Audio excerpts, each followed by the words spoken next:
สบายดีทุกคนมื้อนี้สิพาท่านผู้ชมมารับชมบรรยากาศการเปิดงานนมัสการพระธาตุอิกหังอันนี้ก็คือกระบองใหญ่ของเผ่าบรูเมืองอัศพรนะยับมาถึงมีผู้จบๆงามๆพี่น้องเอ้ยนี่สาวอัศพรสาวผู้ไทย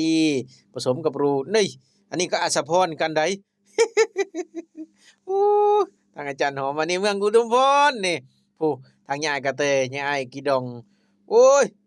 เห็นผู้สาวงามๆอดบ่ได้เพิ่นว่าขอจักบาทขอจักโป้จักใดวะ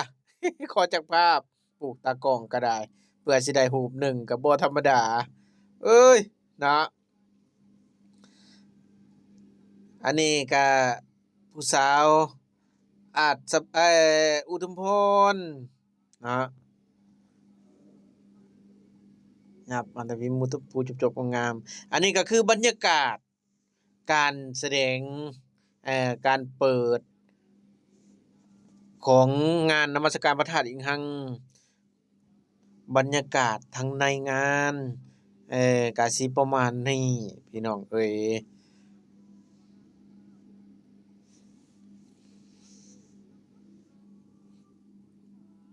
ผู้ใดบ่ทันมา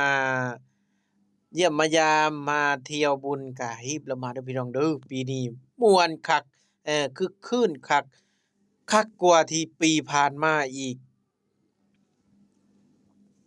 มีนักร้องนักศิลปินหลากหลายบ่ว่าจะเป็นทางอาจารย์บุญยู่ลูกแม่ของยายกีดองคำศิษย์ลูกเมืองชนมุกดาหวันสันติพรสันติไส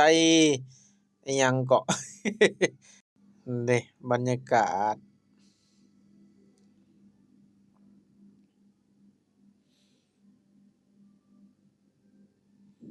บรรยากาศการแสดงก็นอกจากนั้นก็เบาอุ้ยแสงอรุณรุ่นนี้จันทจักรวันเพ็ญอ้ายวันเพ็ญมีเอื้อยงามตาเอื้อยมาลัยทอง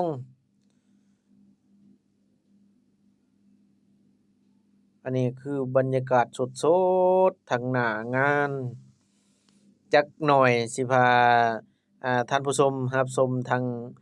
หลังงานอืมที่นักแสดงหลากหลาย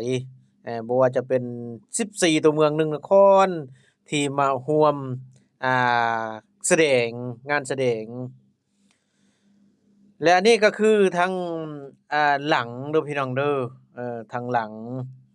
ของรอท่าการไปฟ้อนไปแสดงอยู่ในงานนี่แหละทางย้ายกิดองขอรูปแหน่เพิ่นว่าจักบาทโอ้ยมีแต่ผู้จบๆงามๆพี่น้องเอ้ยทางหลังเรียนแถวใส่หลายใส่หลาย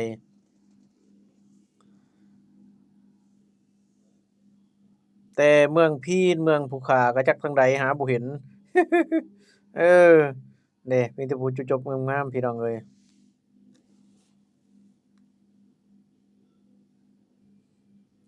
นครไกรสอนพรหมวิหารอยู่ทางหลังทางนครเพิ่นอยู่ทางหลังโพด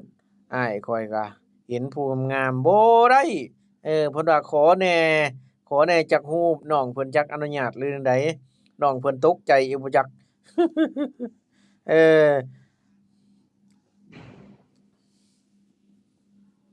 ยังปรึกษาว่าสิไปทางใดกันได้กันแท้บาดนี้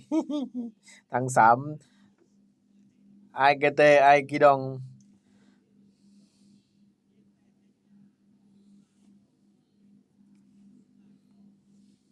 โอ้บรรยากาศอันนี้ก็คือ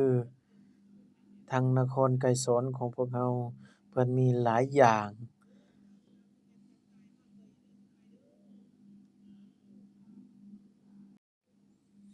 อ้าวผู้ใดบ่ทันมา